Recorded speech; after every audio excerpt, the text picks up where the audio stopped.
Je m'appelle Élise Moreau, une femme de 35 ans qui a toujours cru que la vie pouvait être un tableau parfait, peint avec les couleurs vives de l'ambition et de l'amour.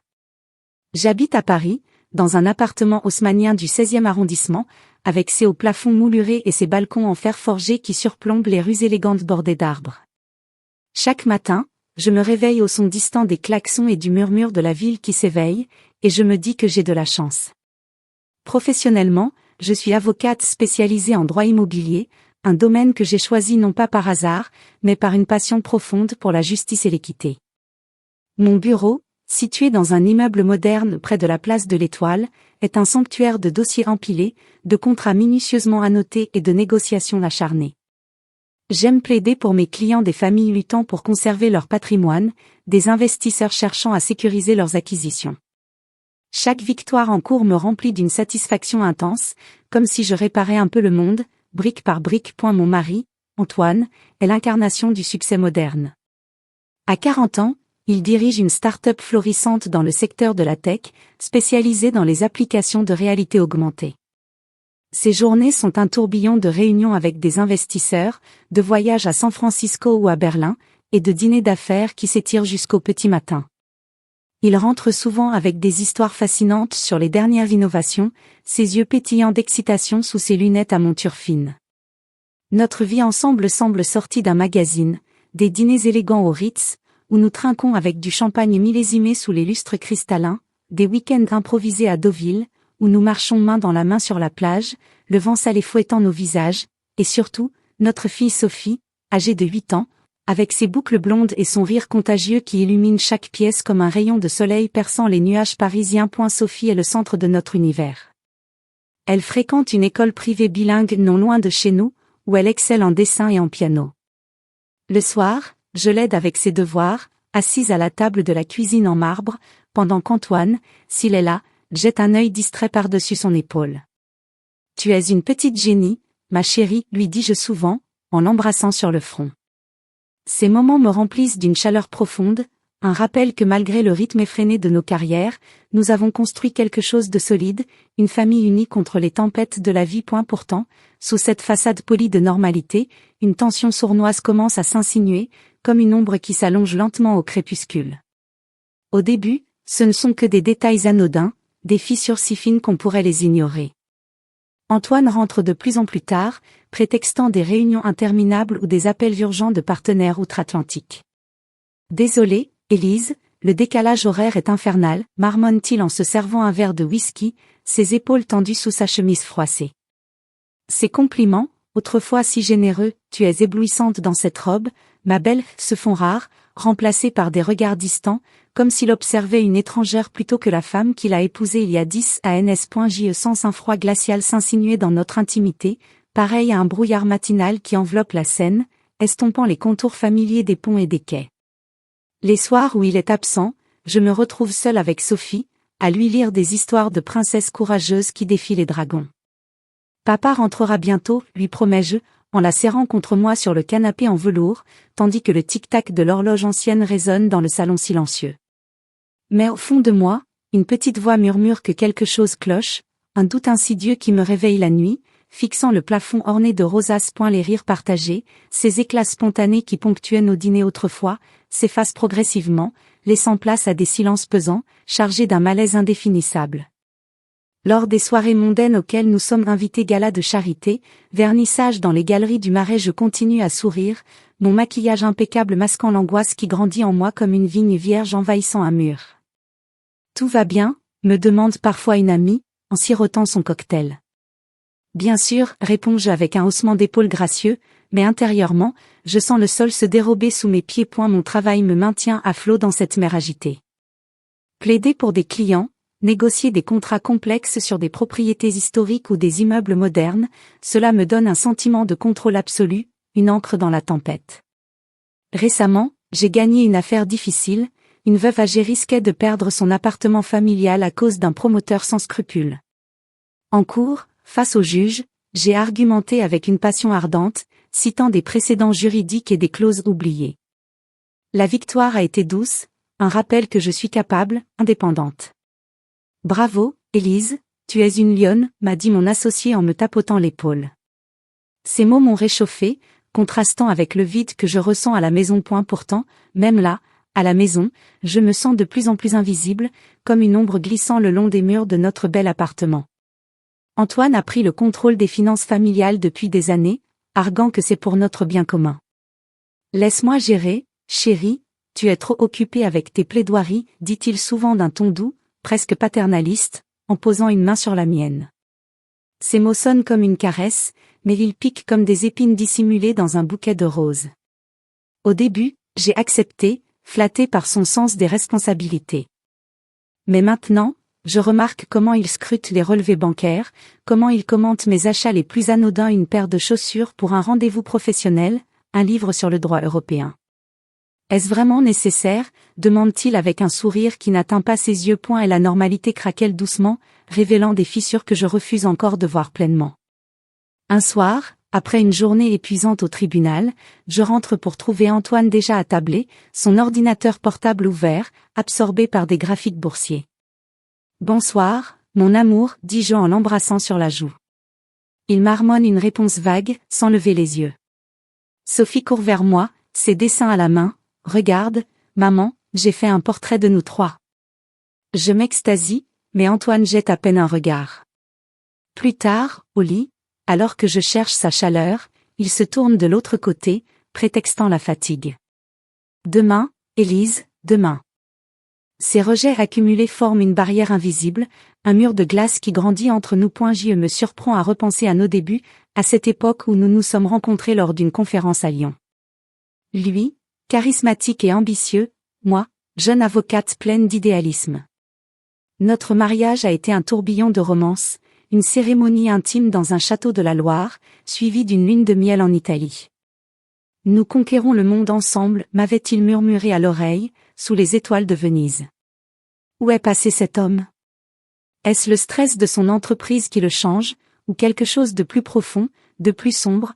Pour chasser ses pensées, je me plonge dans mes routines, un jogging matinal le long du Chaudemars, où la tour Eiffel se dresse comme un gardien silencieux, des cafés avec des collègues pour discuter de cas juridiques passionnants, et des moments volés avec Sophie, comme ce dimanche où nous avons pique-niqué au jardin des Tuileries, riant aux éclats en nourrissant les pigeons. Ces instants me rappellent que la vie est belle, que la tension n'est peut-être qu'une phase passagère, comme une averse parisienne qui laisse place à un ciel bleu. Mais au fond de mon cœur, l'angoisse persiste, un pressentiment que les nuages s'amoncellent. Antoine reçoit des messages tardifs sur son téléphone, qu'il éteint rapidement quand je m'approche. Rien d'important, dit-il avec un sourire forcé. Je me convainc que c'est le travail, mais la petite voix intérieure s'amplifie, et si ce n'était pas le cas? Et si notre parfait tableau cachait des craquelures irrémédiables? Ainsi, les jours s'écoulent dans cette danse délicate entre apparence et réalité, où la normalité masque une tension grandissante, prête à éclater comme un orage sur la ville lumière. Je continue à avancer, un pas après l'autre, ignorant encore que ces fissures deviendront bientôt des abîmes. C'était un soir d'automne parisien, de ceux où l'air porte l'odeur humide des feuilles mortes et où les lumières des Champs-Élysées scintillent comme des étoiles tombées sur terre. Les feuilles jaunies tourbillonnaient dans le vent léger, formant des tourbillons éphémères sur les trottoirs polis par la pluie récente. J'étais dans la cuisine, les manches retroussées, en train de préparer un dîner simple mais réconfortant, un coq au vin mijotant sur la plaque induction, avec des pommes de terre rôties et une salade verte fraîchement assaisonnée. L'arôme du vin rouge et des herbes emplissait l'appartement, un parfum chaleureux qui contrastait avec le froid qui s'insinuait dehors. Sophie, ma petite princesse de 8 ans, jouait dans sa chambre adjacente, ses rires sporadiques et le bruit de ses jouets en plastique me rappelant pourquoi je tenais bon dans cette routine quotidienne.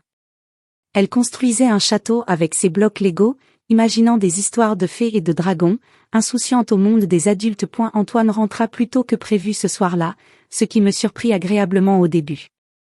D'habitude, il ne franchissait la porte qu'après 21h, épuisé par ses journées interminables à la start-up. J'entendis la clé tourner dans la serrure, suivi du claquement familier de ses chaussures sur le parquet en chêne. Il posa son manteau sur le dossier d'une chaise avec un soupir théâtral, comme s'il portait le poids du monde sur ses épaules.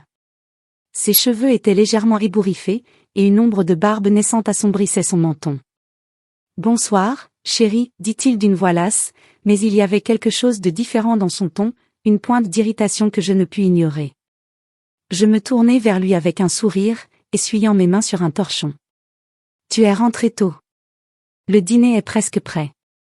Sophie sera ravie. Il s'approcha du comptoir, jetant un œil distrait à la casserole fumante, mais au lieu de m'embrasser comme il le faisait autrefois, il attrapa la bouteille de vin ouverte et se servit un verre généreux. Élise, j'ai vu la facture de ta carte aujourd'hui. Pourquoi as-tu dépensé autant pour cette robe? C'est extravagant, non? Sa voix était tranchante, comme un couteau glissant sur du verre, avec une netteté qui me fit sursauter. Je haussai les épaules, surprise par cette attaque soudaine. C'était pour l'anniversaire de ta sœur, Antoine. Tu m'as dit toi-même de choisir quelque chose d'élégant, souviens-toi? C'était une occasion spéciale, et elle venait de chez un créateur français que j'aime bien. Je tentai de garder un ton léger, pensant qu'il était juste fatigué, mais ses yeux se plissèrent, froids et calculateurs, comme ceux d'un juge examinant une pièce à conviction. Et elle secoua la tête lentement, posant son verre avec un cliquetis sec sur le marbre. Élégant ou pas, tu pourrais être plus raisonnable. Tu vis à mes crochets, après tout. Ce n'est pas ton argent que tu dilapides comme ça. Ces mots me transpercèrent comme une flèche empoisonnée, droit au cœur. Vivre à ses crochets? L'idée me révoltait. J'avais mon propre salaire, gagné à la sueur de mon front en tant qu'avocate, des heures interminables passées à disséquer des contrats immobiliers, à plaider devant des juges impitoyables. Mais depuis notre mariage, Antoine avait insisté pour fusionner nos comptes bancaires, arguant que c'était plus pratique, plus moderne, pour un couple uni. C'est pour nous, Élise, pour notre avenir, m'avait-il dit à l'époque avec ce sourire charmant qui m'avait fait fondre. Maintenant, ce contrôle financier se révélait comme une chaîne invisible, me liant à lui d'une manière que je n'avais pas anticipée. Une vague de honte m'envahit soudain, mes joues rougissant sous l'assaut de l'embarras. Je sentis mes mains trembler légèrement tandis que je remuais la sauce, essayant de masquer mon trouble. Antoine, ce n'est pas juste. Je travaille dur, tu le sais. Mon cabinet me paie bien, et cette robe, c'était un achat exceptionnel. Ma voix était plus faible que je ne l'aurais voulu, un murmure défensif qui trahissait ma vulnérabilité. Il rit alors, un rire moqueur qui résonna dans la cuisine comme un écho cruel, rebondissant sur les murs carrelés. Ton petit job d'avocate? C'est mignon, Élise, vraiment. Mais soyons honnêtes, c'est moi qui paie les factures ici, le loyer de cet appartement, les frais de scolarité de Sophie, les vacances. Sans ma start-up, où en serions-nous? Il s'approcha, posant une main possessive sur mon épaule, ses doigts serrant juste un peu trop fort, comme pour marquer son territoire. Ne t'inquiète pas, je gère tout. C'est mon rôle, non? Son ton était paternaliste, comme si j'étais une enfant capricieuse plutôt qu'une femme accomplie, une partenaire égale. Cette condescendance me glaça le sang, transformant la chaleur de la cuisine en un froid glacial qui s'insinua dans mes veines. Je me dégageai doucement, prétextant vérifier le four, mais intérieurement, un tourbillon d'émotions me submergeait, confusion, colère naissante, et une tristesse profonde. Était-ce le début de quelque chose de plus sombre? Les appels tardifs qu'il recevait ces derniers temps, ces messages qu'il effaçait rapidement quand je m'approchais, les parfums inconnus qui imprégnaient parfois ses chemises, un mélange floral et sucré qui n'était pas le mien. J'avais fouillé son téléphone en secret une nuit, pendant qu'il dormait, mon cœur battant la chamade comme une fugitive dans l'ombre. Rien de concret, pas de message compromettant, pas de photos suspectes, mais l'absence même de preuves me hantait, comme un vide accusateur. Pourtant, son comportement changeait subtilement, jour après jour, comme un poison lent s'infiltrant dans une veine.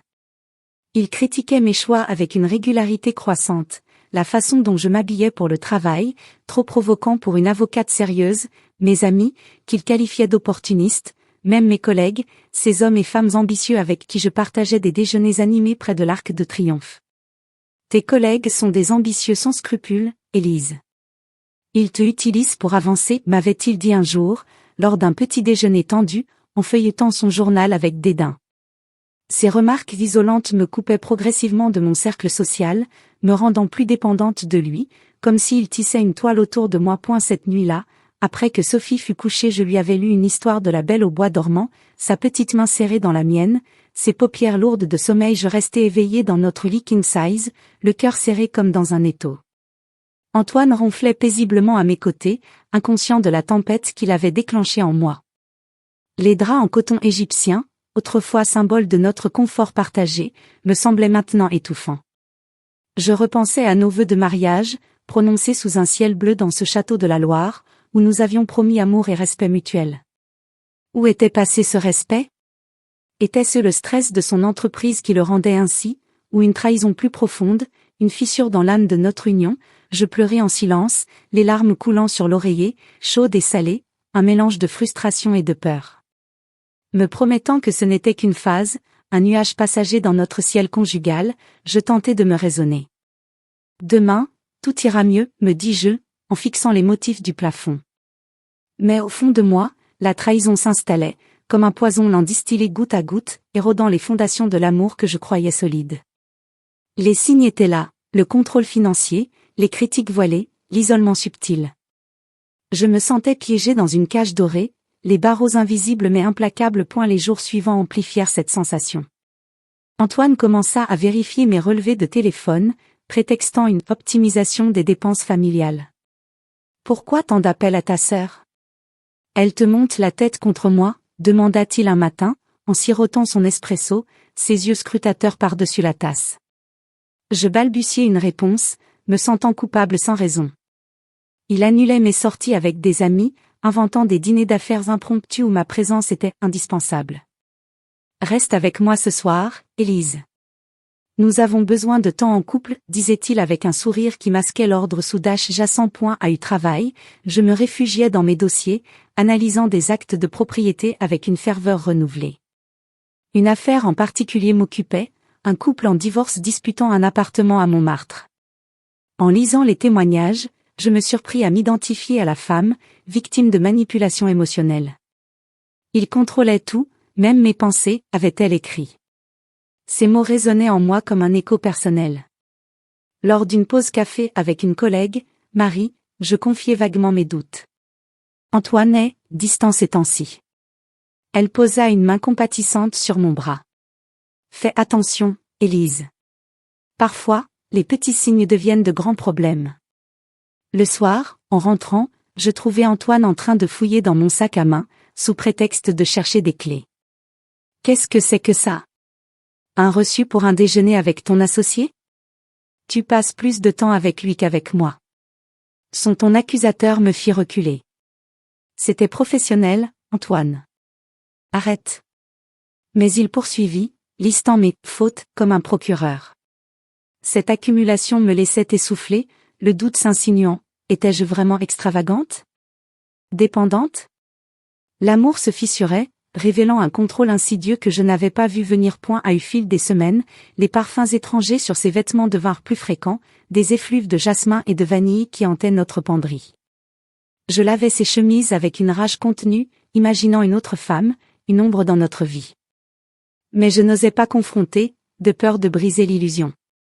La trahison émotionnelle était déjà là, un serpent lové dans notre nid. Ainsi, ce premier signe, anodin en surface, marqua le début d'une descente, où chaque mot, chaque geste d'Antoine érodait un peu plus ma confiance. Je me sentais comme une marionnette, les fils tenus par un homme que j'aimais encore, mais qui me manipulait avec une habileté cruelle. Combien de temps tiendrais-je avant que la corde ne rompe?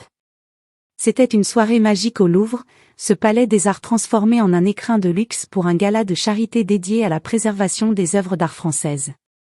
Les lumières éblouissantes des salles impériales, avec leurs plafonds ornés de fresques et leurs lustres en cristal scintillant comme des constellations, baignaient l'atmosphère d'une aura féerique. L'air embaumait un mélange subtil de parfums coûteux, de champagne pétillant et de fleurs fraîches disposées en bouquets somptueux sur les tables drapées de lin blanc. Parmi les invités, un parterre de célébrités acteurs du cinéma français, magnats de l'industrie, philanthropes en robe de soirée étincelante et smoking taillé sur mesure circulaient avec grâce, leurs conversations murmurées formant un bourdonnement élégant, ponctué de rires cristallins et de cliquetis de verre. J'avais revêtu une robe rouge écarlate, une création fluide en soie qui épousait mes formes avec une élégance audacieuse, tombant jusqu'aux chevilles en un drapé sensuel. Pour la première fois depuis des mois, je me sentais belle, vraiment belle, comme si cette tenue effaçait les doutes qui me rongeaient. J'avais passé l'après-midi chez le coiffeur, mes cheveux châtains relevés en un chignon sophistiqué orné de perles, et un maquillage subtil soulignant mes yeux verts. Antoine, à mes côtés, portait un smoking impeccable, noir comme la nuit, avec une cravate en soie qui mettait en valeur son allure charismatique. Il me tenait le bras, mais son sourire était forcé, une façade polie qui ne trompait plus mon intuition aiguisée. Ses doigts serraient un peu trop fort, comme pour me rappeler ma place, et ses yeux balayaient la salle non pas avec admiration pour moi, mais avec une vigilance calculée, cherchant peut-être des regards approbateurs ou des opportunités d'affaires. La soirée battait son plein. Des serveurs en livrée glissaient entre les groupes, offrant des canapés au foie gras et des flûtes de Dom Pérignon. J'échangeais des banalités avec une actrice connue, riant poliment à ses anecdotes sur les tournages à Cannes, tout en sentant le regard d'Antoine peser sur moi. Soudain, l'organisateur annonça les discours de remerciement. Antoine, en tant que donateur majeur via sa start-up, fut invité sur scène. Il lâcha mon bras avec une tape condescendante sur ma main, comme on flatte un animal domestique, et monta les marches de l'estrade sous les applaudissements. Le micro en main, il commença son allocution avec son charisme habituel, remerciant les mécènes pour leur générosité, évoquant l'importance de préserver le patrimoine culturel français. Sa voix résonnait, confiante et suave, captivant l'auditoire. Puis, il se tourna vers moi, me désignant du doigt avec un sourire qui se voulait complice mais qui me glaça le sang. Et bien sûr, je ne saurais oublier ma chère Élise, toujours à mes côtés, profitant pleinement de ma réussite. La salle rit poliment, un murmure d'amusement traversant l'assemblée comme une brise légère. Mais ces mots suivants me transpercèrent comme un poignard glacé. Sans moi, elle serait encore coincée dans son petit bureau poussiéreux, à plaider pour des causes perdues. N'est-ce pas, chérie? Viens donc ici, montre-leur comment tu vis à mes crochets. Il tendit la main vers moi, m'invitant à monter sur scène, son regard pétillant d'une malice cruelle qui masquait à peine le mépris. Le monde sembla s'arrêter. Mon cœur cognait dans ma poitrine comme un tambour de guerre, un battement sourd qui noyait les murmures de la foule. Humilié jusqu'au plus profond de mon être, je sentis mes joues s'empourprer, une chaleur brûlante montant de ma nuque. Les jambes tremblantes, comme si le sol du Louvre se dérobait sous mes escarpins à talons hauts, je grimpais les marches une à une, chaque pas un effort surhumain pour ne pas trébucher. Les projecteurs m'aveuglaient, transformant les visages des invités en ombres floues, mais je pouvais sentir leurs regards, certains compatissants, d'autres moqueurs, des chuchotements se propageant comme une vague. Devant tous, Antoine poursuivit son spectacle, posant un bras autour de mes épaules dans un geste possessif qui me fit frissonner. Regardez-la, mes amis, ma petite femme au foyer ambitieuse, qui joue à l'avocate le jour et profite de mes largesses le soir. Les rires fusèrent cette fois, plus forts, plus francs, un éclat collectif qui me lacéra l'âme. Une nausée violente monta en moi, un tourbillon acide dans mon estomac, comme si j'allais vomir sur cette scène sacrée. Je sentis les larmes poindre au coin de mes yeux, chaudes et traîtresses, mais je les ravalai, forçant un sourire faible, figé comme un masque de porcelaine craquelée. Antoine, s'il te plaît. Murmurai-je d'une voix à peine audible, ma main tremblante serrant le tissu de ma robe pour me raccrocher à quelque chose de tangible. Il m'ignora superbement, continuant son show, enchaînant sur une anecdote humoristique sur nos débuts modestes, où il se peignait en héros salvateur et moi en éternelle reconnaissante. À la descente de scène fut un calvaire. Les applaudissements crépitaient autour de nous, mais ils sonnaient comme des moqueries à mes oreilles. Antoine me guida vers notre table, serrant ma main comme pour m'empêcher de fuir, murmurant à mon oreille, « C'était génial, non? Ils ont adoré. » Je ne répondis pas, la gorge nouée, l'esprit engourdi par le choc. Le reste de la soirée passa dans un brouillard, je sirotais mon champagne sans le goûter, répondant mécaniquement aux compliments des invités qui, ironiquement, louaient notre « couple parfait ». Intérieurement, je bouillonnais, une tempête de rage et de honte se déchaînant sous ma poitrine. À la fin, dans la voiture qui nous ramenait chez nous, un chauffeur discret au volant, les rues de Paris défilant comme un film en noir et blanc, Antoine éclata de rire, se penchant pour m'embrasser sur la joue. « C'était une blague, Élise, détends-toi. Tu prends tout trop au sérieux. » Ces mots étaient légers, comme s'ils balayaient une poussière insignifiante, mais ils ravivèrent la brûlure en moi, un fer rouge pressé contre ma peau. Je me tournai vers la vitre, fixant les lumières floues des boulevards, les larmes coulant enfin librement sur mes joues. Comment avait-il pu me faire ça? Devant tout ce monde, me réduire à une caricature, une parasite vivant de sa gloire? Cette humiliation publique n'était pas un accident, c'était une trahison calculée, une amplification de la manipulation qui s'insinuait depuis des mois. Cette nuit-là, seule dans la salle de bain aux carreaux de marbre froid, je pleurais comme jamais, les sanglots étouffés par une serviette pour ne pas réveiller Sophie. Le miroir me renvoyait une image brisée, mascara coulant, yeux rougis, une femme diminuée, exposée au regard du monde. Je me sentais nue, vulnérable, comme si Antoine avait arraché mes vêtements émotionnels devant une foule hilare. Comment avais-je pu laisser cela arriver? Les souvenirs affluaient, ces critiques sur mon travail, ces contrôles financiers, et maintenant cette mise en scène publique. C'était un tournant, une fracture irrémédiable dans notre relation.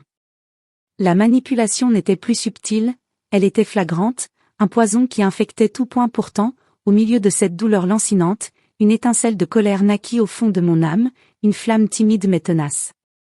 Elle grandissait, alimentée par l'injustice, me murmurant que je n'étais pas cette femme qu'il dépeignait. J'étais Élise, avocate brillante, mère aimante, une femme forte qui avait construit sa vie pierre par pierre. En me rinçant le visage à l'eau froide, je fixais mon reflet avec une détermination nouvelle. Cette humiliation ne me détruirait pas, elle m'éveillerait. Les larmes séchèrent, laissant place à une résolution froide, je ne pouvais plus ignorer les signes. Antoine avait franchi une ligne, et je commençais à entrevoir la sortie de ce labyrinthe toxique. Les jours suivants, l'écho de cette soirée me hantait. Au bureau, face à mes dossiers, je revoyais les rires, sentais les regards. Une collègue, remarquant ma pâleur, me demanda si tout allait bien. Juste une mauvaise soirée, mentis-je, mais intérieurement, la colère bouillonnait. Je commençais à noter mentalement les incidents passés, les annulations de mes plans, les remarques dégradantes. Cette trahison publique avait amplifié tout, transformant les doutes en certitudes. Je n'étais plus invisible, j'étais blessée, mais vivante, prête à riposter. Sophie, innocente, me serra dans ses bras ce matin-là. « Maman, tu es la plus belle. » Ces mots simples ravivèrent l'étincelle. Pour elle, pour moi, je devais changer. L'humiliation brûlait encore, mais elle forgeait mon armure. Paris, avec ses rues animées, semblait m'appeler à la renaissance. Je n'étais pas brisée, j'étais en feu. Les jours suivant l'humiliation au Louvre, un voile sombre enveloppait mes pensées, comme un brouillard dense qui refusait de se dissiper sur les rues de Paris. Chaque matin, en me réveillant dans notre lit trop grand, je revivais la scène, les rires de la foule, le sourire moqueur d'Antoine, ces mots qui me réduisaient à une ombre parasite. Le gala, avec ses lumières aveuglantes et ses applaudissements cruels, hantait mes nuits, transformant mes rêves en cauchemars où je me retrouvais nue sur scène, exposée au jugement du monde. Je me levais tôt, avant que Sophie ne s'éveille, pour éviter le regard d'Antoine qui, lui, dormait paisiblement, inconscient ou indifférent à la tempête qu'il avait déclenchée en moi. Dans la cuisine, en préparant le petit déjeuner des croissants frais achetés à la boulangerie du coin, du café noir fumant dans une tasse en porcelaine, je sentais une lourdeur dans ma poitrine, un poids invisible qui m'oppressait. Au bureau, niché dans un immeuble haussmannien près de la place de l'Étoile, je me réfugiais dans mon travail comme dans une forteresse.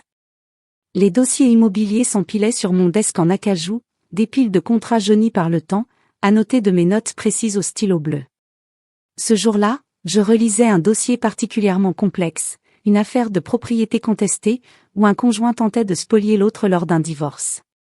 En parcourant les clauses sur les titres de propriété, une lumière s'alluma soudain dans mon esprit, vive et aveuglante comme un éclair traversant le ciel parisien. Antoine avait toujours insisté pour que notre résidence, cet appartement élégant du 16e arrondissement, avec ses parquets craquants et ses vues sur les toits incés, soit enregistré à son nom seul. C'est plus simple pour les impôts, chérie, m'avait-il dit des années plus tôt, avec ce ton rassurant qui masquait tout. Mais je me souvenais maintenant, avec une clarté douloureuse, c'était moi qui l'avais acheté avant notre mariage, avec l'héritage de mes parents, une somme modeste mais suffisante pour ce pied-à-terre qui était devenu notre foyer. Avait-il manipulé les papiers?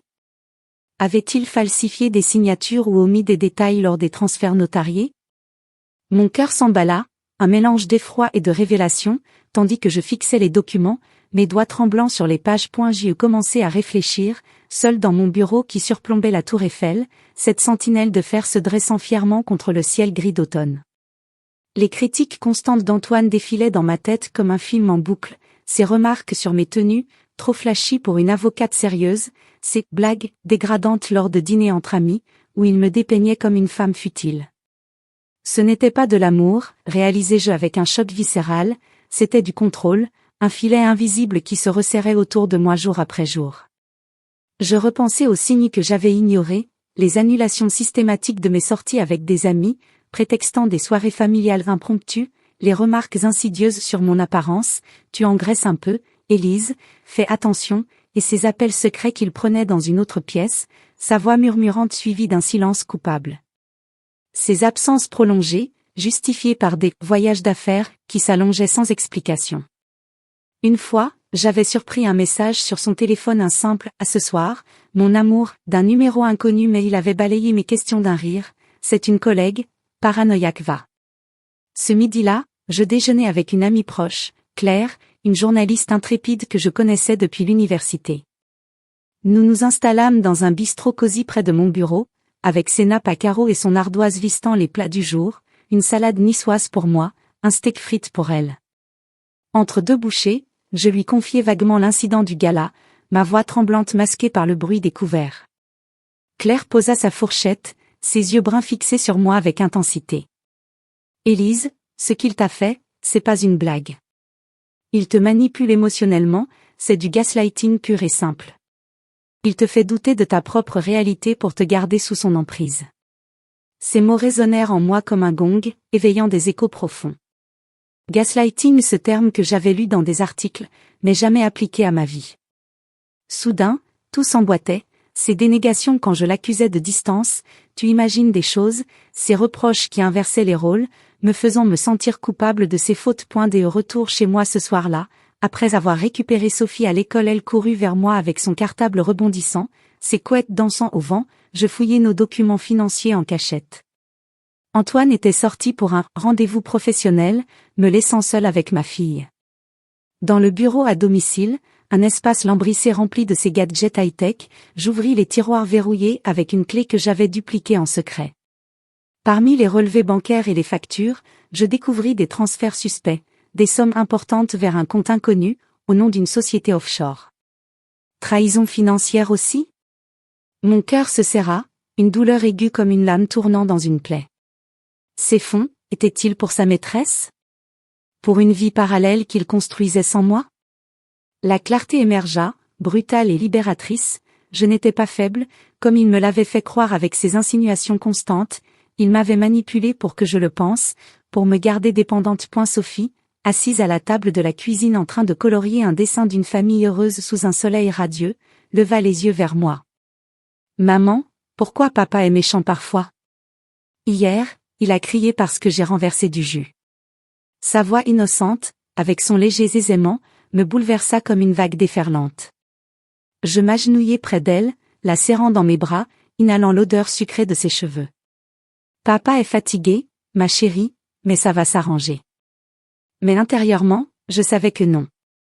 Sa question cristallisa tout, je ne pouvais pas laisser ma fille grandir dans cette atmosphère toxique, où l'amour était entaché de manipulation. C'est ce soir-là que je décidai de consulter une thérapeute en secret. Je trouvai son nom via une recherche discrète sur mon ordinateur portable, une professionnelle spécialisée en abus émotionnels, avec un cabinet discret dans le 7e arrondissement.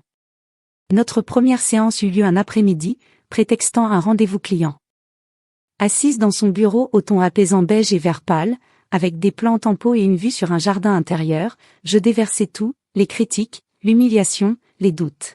« Vous êtes victime d'abus émotionnels, Élise, dit-elle d'une voix calme mais ferme, ses lunettes cerclées d'or reflétant la lumière tamisée. C'est insidieux, comme un piège subtil qui se referme lentement. Il érode votre confiance pour vous contrôler. » Les séances suivantes m'ouvrirent les yeux, elle m'expliqua les cycles de la manipulation, les phases de charme suivies de dévalorisation, les promesses vides pour me garder accroché. J'appris des termes comme narcissisme covert, triangulation avec des tiers pour me isoler. Chaque mot était une pièce du puzzle, assemblant l'image d'un mariage empoisonné. Je me sentis en colère, pas contre moi comme auparavant, mais contre lui, une rage bouillonnante qui montait des profondeurs de mon être. Cette conscientisation était douloureuse, comme arracher un bandage collé à une plaie ouverte, exposant la chair vive en dessous.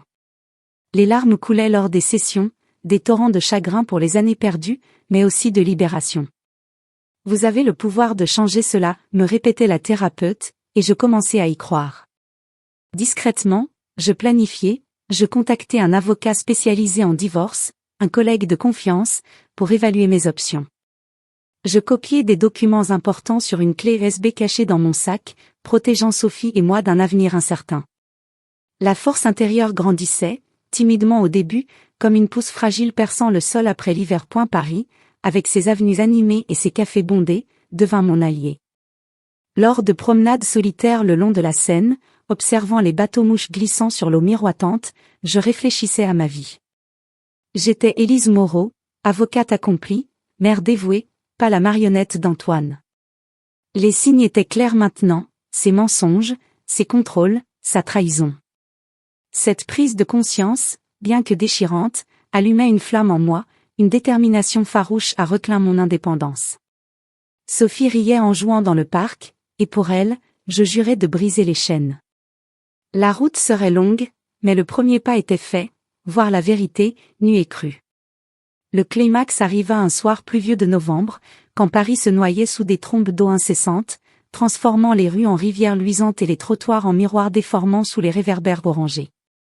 La Seine gonflée charriait ses secrets sombres, et l'air était chargé d'une humidité froide qui s'infiltrait partout, même dans les os. J'étais seule à la maison avec Sophie, qui dormait déjà profondément dans sa chambre aux murs tapissés de posters de licornes et de dessins qu'elle avait faits à l'école. J'avais passé la soirée à relire des documents juridiques sur mon ordinateur portable, installé dans le salon aux lumières tamisées, une tasse de thé camomille refroidissant à mes côtés. Les séances avec ma thérapeute m'avaient armé d'une résolution nouvelle, j'avais contacté un avocat discret pour préparer les papiers du divorce, et je commençais à envisager une vie sans Antoine, une liberté qui me faisait à la fois peur et vibrer d'excitation. Sophie était chez ma mère ce soir-là, une précaution instinctive, comme si mon subconscient pressentait l'orage à venir. Antoine rentra tard, vers minuit, trempé par la pluie malgré son parapluie. Il claqua la porte plus fort que nécessaire, faisant vibrer les verres dans le buffet. Une odeur le précédait, un parfum féminin entêtant, un mélange de jasmin et de musc qui n'était pas le mien, imprégné dans le col de sa chemise comme une preuve accablante. Il posa ses clés avec un bruit sec sur la console de l'entrée, ses chaussures laissant des traces boueuses sur le parquet ancien. « Élise, on doit parler » lança-t-il d'une voix froide, autoritaire, comme s'il dictait un ultimatum dans une salle de réunion. Je me levai du canapé, le cœur battant déjà plus fort, sentant l'adrénaline monter dans mes veines comme un poison activé. Il s'approcha, les yeux rougis par l'alcool ou la fatigue ou peut-être les deux, son visage habituellement charmant déformé par une grimace de mépris. Sans préambule, il m'accusa d'infidélité imaginaire, un prétexte grotesque qu'il sortit de nulle part. « Je sais que tu vois quelqu'un au bureau, Élise. Tes retards, tes sourires au téléphone. Tu me prends pour un idiot ?»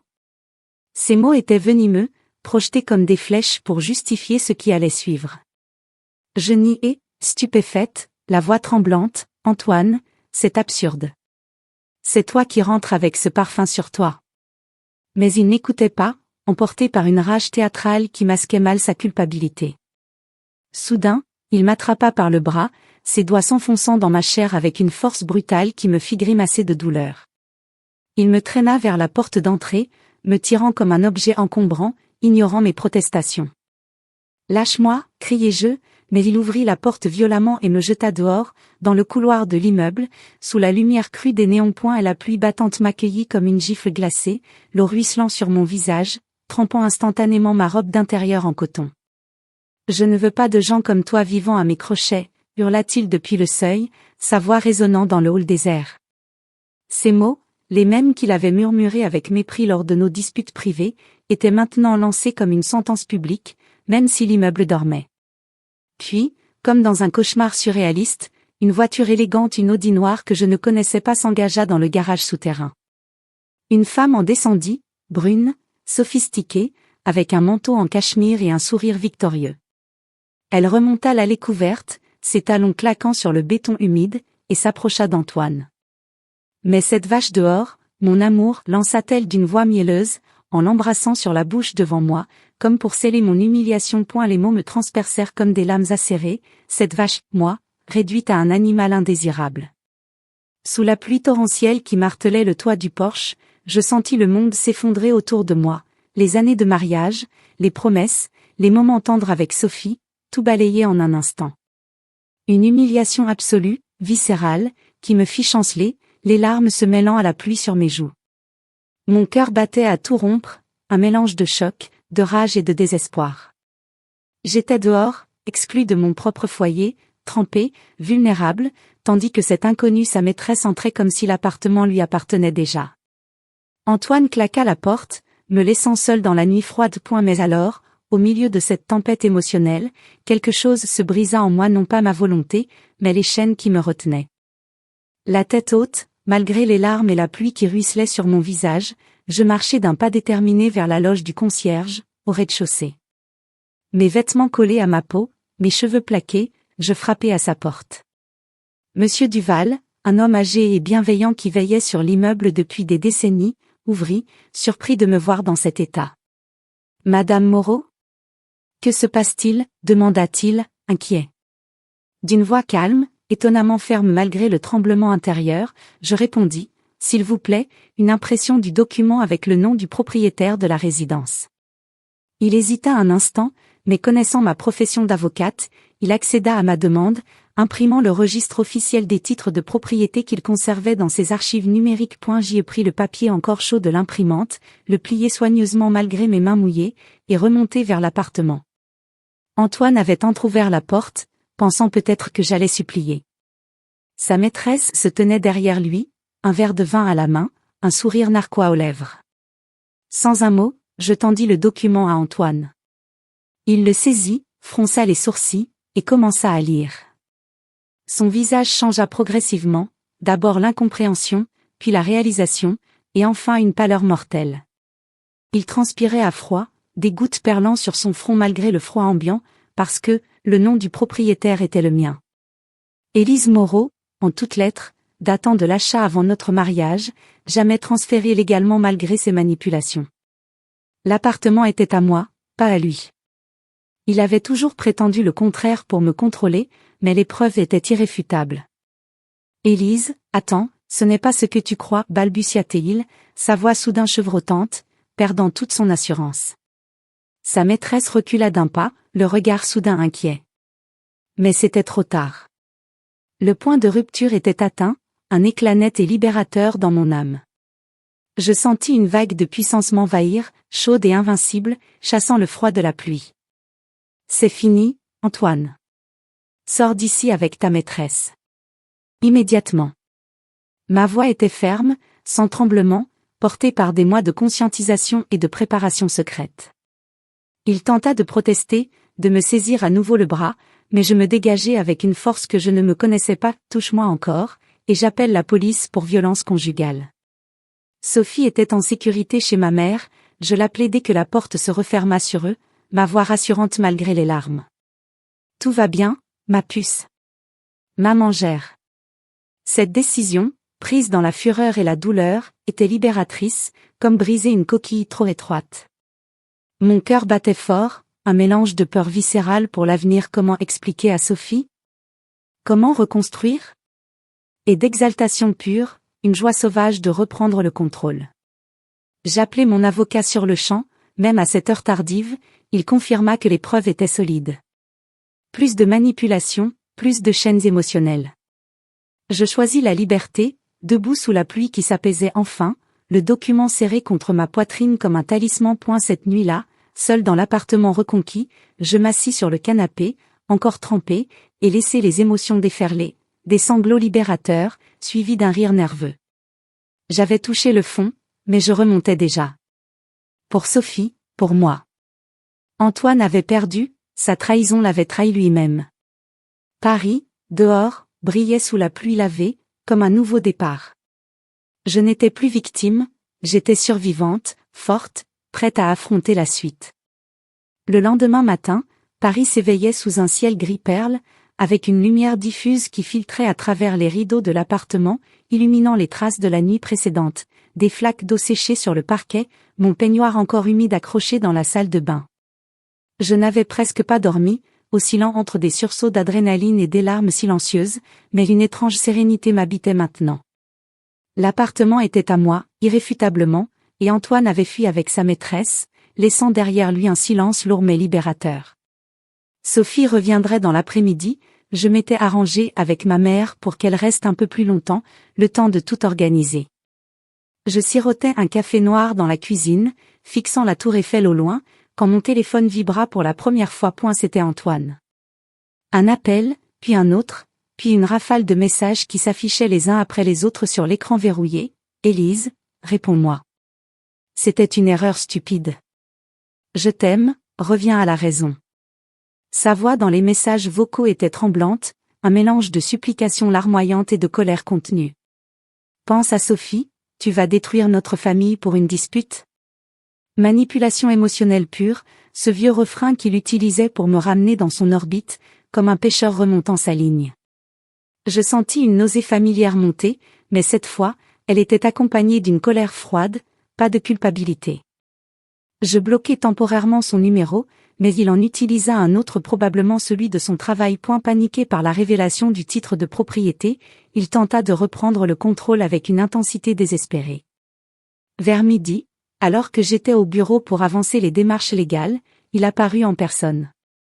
Mon assistante m'appela, affolée. « Madame Moreau, votre mari est ici, il insiste pour vous voir. » Je descendis dans le hall d'accueil, un espace moderne avec des plantes vertes et des sièges en cuir, le cœur battant mais la posture droite.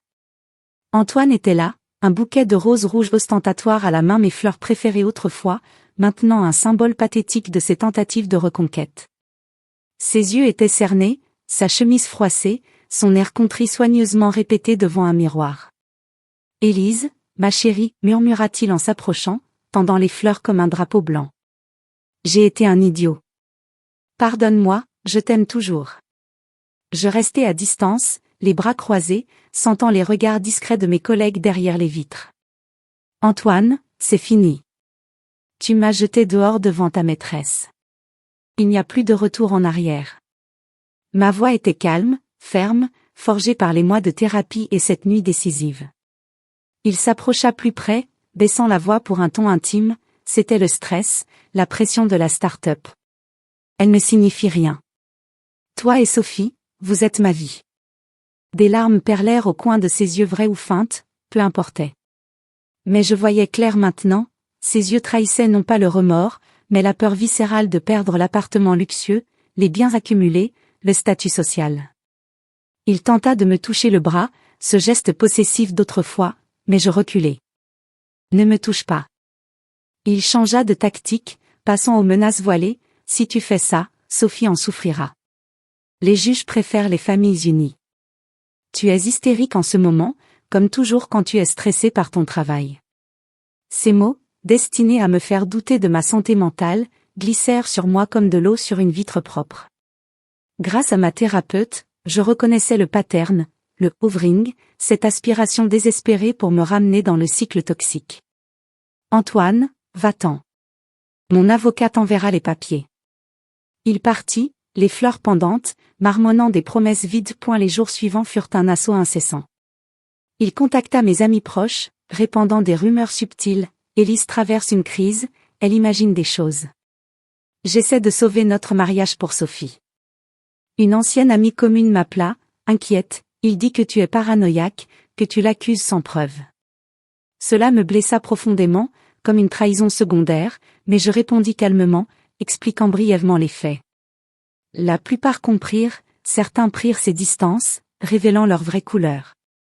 Même Sophie fut impliquée, il l'appela en secret lors d'une visite supervisée chez ma mère, lui disant d'une voix douce, « Maman est un peu confuse en ce moment, ma puce. Dis-lui que papa l'aime et qu'on va rentrer à la maison bientôt. » Quand Sophie me répéta ces mots, les yeux pleins de confusion, une douleur aiguë me transperça le cœur. « Ne t'inquiète pas, mon trésor, lui dis-je en la serrant fort, sentant ses petites larmes mouiller mon épaule. Cela me blessa plus que tout, mais au lieu de me briser, cela me fortifia, comme un acier trempé dans le feu. J'y repris les séances avec ma thérapeute de manière plus intensive, 2 fois par semaine dans son cabinet apaisant. C'est classique du manipulateur, expliqua-t-elle en notant mes récits. Le hovering, supplication, cadeau, culpabilisation, menace. Il aspire à vous ramener pour reprendre le pouvoir. Ces mots me donnèrent des outils, je bloquai tous ces numéros connus, installai une application pour filtrer les appels, et demandai une ordonnance restrictive temporaire via mon avocat. Professionnellement, je me plongeai dans le dossier de divorce, rassemblant preuve de ses transferts financiers suspects et de ses absences prolongées. Lors d'une médiation obligatoire imposée par le juge, une salle neutre dans un centre juridique du 8e arrondissement, avec des tables en bois clair et un médiateur impassible, Antoine joua son grand rôle. Il arriva en costume impeccable, les yeux rougis comme s'il avait pleuré toute la nuit. Devant le médiateur, il fondit en larmes, « Je l'aime encore. J'ai commis des erreurs, mais je changerai. » Pour Sophie. Sa voix se brisa artistiquement, et il me regarda avec ce regard de chien battu qui m'avait autrefois fait fondre. Sa maîtresse, appris-je plus tard par un détective discret que j'avais engagé, attendait dehors dans une voiture, prête à l'emmener après. Cette hypocrisie me révulsa, mais je restai stoïque, présentant calmement les faits, l'expulsion, les insultes, les preuves de propriété. Ce n'est plus de l'amour, Antoine. C'est du contrôle.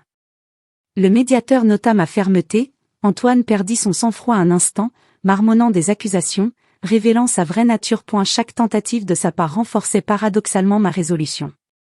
Au début, ces messages me faisaient vaciller « je regrette tout » accompagné d'une photo ancienne de nous trois en vacances à Deauville, mais rapidement, ils devinrent du bruit de fond. Je me sentais grandir, comme une plante qui étend ses racines après une tempête. Sophie, lors de nos soirées ensemble, me dit un jour en dessinant « Maman, je suis fière de toi. Tu es forte comme une super-héroïne. » Ces mots simples, prononcés avec son sourire édenté, me portèrent comme des ailes. Je lui expliquai doucement la situation, adaptée à son âge, « Papa et maman vont vivre séparément, mais on t'aime tous les deux. » Elle hocha la tête, confiante en moi. Antoine perdait pied progressivement, sa start-up rencontrait des difficultés, rumorait-on, et sa maîtresse, lassée de ses humeurs, commençait à s'éloigner. Ses appels devinrent plus espacés, plus amers. Ma force grandissait, je rejoignis un groupe de soutien pour femmes victimes d'abus émotionnels, des rencontres dans un café discret du Marais où nous partagions nos histoires autour de thé fumant. Ces femmes, comme moi, avaient survécu et s'étaient épanouies. Je me sentais invincible, transformé par cette épreuve qui m'avait forgé en diamant. Paris, avec ses lumières de Noël naissantes et ses vitrines scintillantes, devint le décor de ma renaissance. Lors de promenades solitaires le long des quais, je respirais l'air frais, sentant la manipulation s'effilocher comme un vieux tissu. Antoine avait échoué, ses tentatives ne faisaient que confirmer ma décision. J'étais libre, enfin, et plus forte que jamais. Sophie et moi allions construire une nouvelle vie, lumineuse et sereine. Des mois plus tard, au cœur d'un printemps parisien radieux, où les cerisiers du jardin du Luxembourg explosaient en nuages roses et où l'air portait l'odeur fraîche des lilas en fleurs le long de la Seine, le divorce fut enfin prononcé. C'était une matinée ensoleillée de mai, dans une salle d'audience austère du palais de justice, avec ses colonnes de marbre et ses bancs en bois polis par des générations de drames humains. Le juge, une femme aux lunettes sévères et à la voix posée, scella le verdict d'un coup de maillet discret, l'appartement restait à moi, comme le stipulait le titre de propriété originel, la garde principale de Sophie m'était accordée, avec des droits de visite supervisés pour Antoine, et une pension équitable, tenant compte de ses transferts suspects, fut imposée. Antoine, assis de l'autre côté de la salle, pâle et défait dans un costume qui semblait soudain trop grand pour lui, ne dit rien. Sa maîtresse n'était pas là, les rumeurs disaient qu'elle l'avait déjà quitté, lassée de ses promesses vides. Quand nos regards se croisèrent une dernière fois, je n'y vis plus de colère, seulement une résignation amère. Je sortis du tribunal la tête haute, le cœur battant d'un mélange de soulagement et de triomphe discret, comme si Paris elle-même m'applaudissait avec ses rayons de soleil dansant sur les pavés. J'y respirai enfin profondément, pleinement, pour la première fois depuis des années. L'appartement du 16e arrondissement, avec ses hauts plafonds et ses vues imprenables sur les toits scintillants sous le soleil printanier, devint vraiment mon refuge, débarrassé des ombres d'Antoine. Je réaménageai les espaces avec une joie enfantine, des touches de couleurs vives dans le salon, des plantes vertes cascadant des étagères, et la chambre de Sophie transformée en un cocon de rêve avec de nouveaux rideaux au motif de l'étoile. Professionnellement, je prospérais comme jamais. Mon cabinet d'avocate en droit immobilier s'agrandit, j'embauchai une associée et ouvris un département dédié aux femmes victimes d'abus financiers dans les divorces. Mes plaidoiries devinrent plus passionnées, nourries par mon expérience personnelle. Je défendais des clientèles qui me ressemblaient, des femmes fortes mais piégées par la manipulation, et chaque victoire en cours était une revanche personnelle, un baume sur les cicatrices de l'humiliation passée. Les collègues me regardaient avec un respect nouveau. « Élise, tu es rayonnante », me disait-il lors de nos déjeuners animés près de l'Arc de Triomphe. Sophie s'épanouit comme une fleur au soleil. À 9 ans maintenant, elle grandissait avec une résilience touchante, ses boucles blondes dansant quand elle courait dans les parcs. Nous voyageâmes ensemble pour la première fois sans contrainte, un week-end prolongé à la Côte d'Azur, où nous marchâmes pieds nus sur les plages de Nice, riant aux éclats en construisant des châteaux de sable, des promenades en bateau sur la Méditerranée, le vent salé fouettant nos visages tandis qu'elle pointait les dauphins au loin. « Maman, c'est le meilleur voyage ever », s'exclama-t-elle un soir, les yeux pétillants sous les lumières de la promenade des Anglais. Ces moments, simples et purs, effaçaient les ombres des disputes passées. Je lui expliquai les choses avec douceur, adaptée à son âge. « Papa et maman s'aiment plus de la même façon, mais on t'aime toi infiniment. » Elle hocha la tête, compréhensive au-delà de ses années, et nos câlins devinrent plus fréquents, plus tendres. Et la liberté était enivrante, comme un vin pétillant qui montait à la tête. Plus de chaînes émotionnelles, plus de regards critiques ou de contrôles insidieux. Je redécouvris les joies simples de la vie quotidienne, un café en terrasse au café de Flore, observant les passants avec un livre ouvert sur les genoux, une exposition au centre Pompidou, où les œuvres abstraites me faisaient réfléchir à ma propre renaissance, des joggings matinaux le long de la Seine, où les péniches glissaient paisiblement et où je sentais mon corps revivre, fort et indépendant. Je rencontrai de nouveaux amis lors de groupes de soutien pour femmes divorcées, des soirées rires et confidences autour d'un verre de vin rouge dans des bistrots cosy du Marais. L'une d'elles, une artiste peintre, m'initia à l'aquarelle. Je peignis mes premières toiles, des paysages parisiens aux couleurs vives, symbole de ma guérison. Les cicatrices de l'humiliation s'estompaient progressivement, comme des bleus qui virent au jaune avant de disparaître. Les nuits où je revivais le gala au Louvre ou l'expulsion sous la pluie devenaient rares, à leur place, des rêves de possibilités infinies. J'ai survécu, me disais-je souvent en me regardant dans le miroir de la salle de bain, touchant mon reflet avec une tendresse nouvelle. Pas de regrets amers, seulement une gratitude profonde pour cette épreuve qui m'avait forgé, me transformant d'une femme diminuée en une version plus forte, plus authentique de moi-même. Antoine tenta un dernier contact, quelques semaines après le jugement, une lettre manuscrite, livrée par coursier, remplie d'excuses larmoyantes et de promesses de changement. « Je réalise maintenant ce que j'ai perdu », écrivait-il. Je la lus une fois, assise à la table de la cuisine avec une tasse de thé à la menthe, sentant un pincement au cœur, pas pour lui, mais pour l'illusion que j'avais entretenue si longtemps. Puis, symboliquement, je la brûlai dans l'évier, regardant les flammes consumer les mots vides, la fumée s'élevant comme une purification. Plus jamais. Ma vie était désormais mienne, entièrement, indépendante, forte, emplie d'une autosufficencia qui me grisait. Je enseignais à Sophie les leçons dures apprises, lors de nos promenades au jardin des Tuileries, où elle nourrissait les pigeons avec des miettes de pain. Je lui disais doucement, « Ma chérie, ne laisse jamais personne te diminuer. Tu es forte, intelligente, et ton bonheur dépend de toi seule. » Elle me regardait avec ses grands yeux verts, hochant la tête gravement, et je voyais en elle la graine de cette résilience. Le dénouement était doux amer, teinté de mélancolie pour les années perdues, mais triomphant dans sa clarté. J'avais vaincu la manipulation, émergé des cendres d'un amour toxique comme un phénix aux ailes déployées. Paris, ma ville éternelle, me semblait plus lumineuse que jamais. Les quais de Seine scintillaient sous le soleil couchant, les cafés bruissaient de vie entrelacée, et partout, des fleurs printanières éclataient en couleurs vives. Je marchais dans ces rues avec une légèreté nouvelle, sentant le vent caresser ma peau, le cœur ouvert à l'avenir. Des rencontres fortuites, un sourire échangé avec un inconnu lors d'un concert en plein air au Champ de Mars laissait entrevoir des possibilités romantiques, mais sans urgence. J'étais entière, seule mais complète. L'avenir s'ouvrait devant moi, empli de promesses, voyage plus lointain peut-être, un livre sur mes expériences pour aider d'autres femmes, ou simplement des jours paisibles avec Sophie. Je suis Élise, libre et entière, debout au balcon de mon appartement, regardant les lumières de la ville s'allumer une à une comme des étoiles terrestres. La trahison m'avait brisé, mais la reconstruction m'avait rendu invincible. Et dans ce nouveau chapitre, je volais enfin de mes propres ailes.